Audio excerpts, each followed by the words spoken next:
Oh boy, well, we're up to number 3 on my fantasy playlist, October 17th, 1993.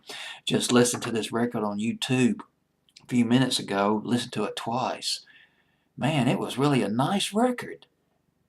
I wasn't into the slow power ballads, particularly by the hair metal bands like Def Leppard. I always liked the fast rock and roll records, like Animal back in the fall of '87 by Def Leppard off it was off, what was the album? It wasn't Paramania. I got the album Hysteria. Oh my God, that was the first big hit off that album. Hysteria was Animal, which went top 20, and well, Woman was the first single released off the album, but that was for Album Rock Radio. Only got as high as 80 on Billboard's Hot 100. Then Animal came out, and then Hysteria, Pour Some Sugar on Me. About 7. This is the stupendous achievement on Hysteria. About 7, I think. 7 singles off that album.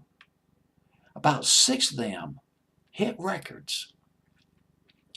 I mean, if you release an album and have 2 or 3 hits off that album, I mean, that's gravy, baby. That's gravy train. You're rolling. You're rolling on the gravy train.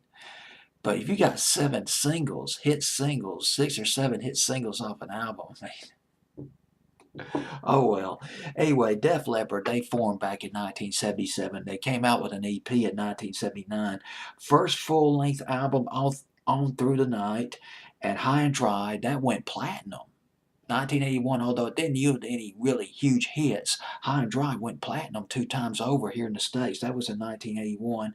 And then Paramania, 10 million copies here in the States alone. And we got Hysteria, about 12 million copies, although that sounds kind of low, though. That might be just in the States. And Adrenalize was their 5th album.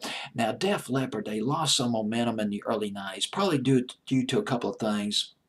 The growth, the emergence of grunge sort of leashed out some of the popularity of hair metal, and then probably hair metal just well, it's kind of like a party.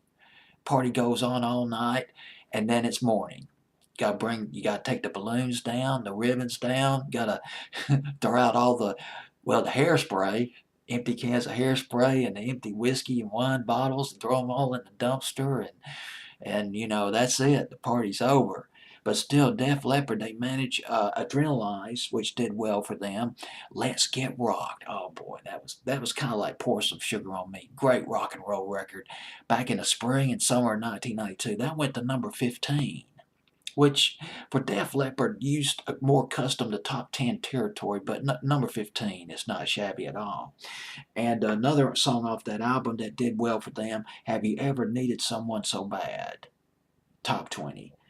And this lovely record, very lovely record, is from the Last Action Hero soundtrack, and also an album of B-sides they put out called Retroactive, a compilation album you can find this song on. And the song called Two Steps Behind by Def Leppard. Beautiful acoustic guitar. It was written originally for the Adrenalize album. It was Joe Elliott, the lead singer. He wrote the song. And he demoed it. Wasn't recorded, he just made a demo of the song. 1989. And it was shelved. It was just, it was just put aside. Something interesting happened, though, several years later. In the spring of 1992, Def Leppard did a jam session with Hot House Flowers. And they had that great alternative record. I can't remember the name of it back in 1988. Maybe it was called Don't Go, but I'm not sure. Don't hold me to that. Well, Def Leppard did a jam session with Hot House Flowers, and one of the songs they did was Two Steps Behind. And I think it was put out as an album with 3 B-sides, which include Two Steps Behind. About a month later, Joe Elliott came up with an idea. Let's record this record. The lead guitarist of Def Leppard, Phil Collen, Collen, he suggested, well, if we record the song, let's do it acoustically. And that's what they did. They did an acoustic version of Two Steps Behind. and it was put out as well, it was a B-side, put out as a B-side in England. The A-side, wrote down the name of the A-side. I got it down here on my notes somewhere. It was put out as a B-side in England back in 1992. The A-side, well, it was the B-side. We'll just leave it at that in 1992. About a year later, in 1993, the producers of Last Action Heroes, the movie that starred Arnold Schwarzenegger, they called Def Leppard.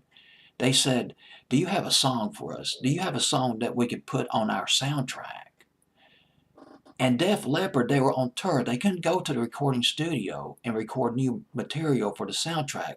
So they sent the acoustic version of Two Steps Behind. And this producer, this conductor, he was a conductor, composer, brilliant. He's worked with everybody. Michael Kamen came up with the orchestral arrangement, slipped it into the record, got yourself a hit, went to number 12 on Billboard's Hot 100.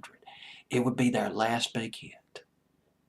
Pretty much, they had a couple of top Hot 100 entries after this, but as far as the massive hits were concerned, this was their swan song.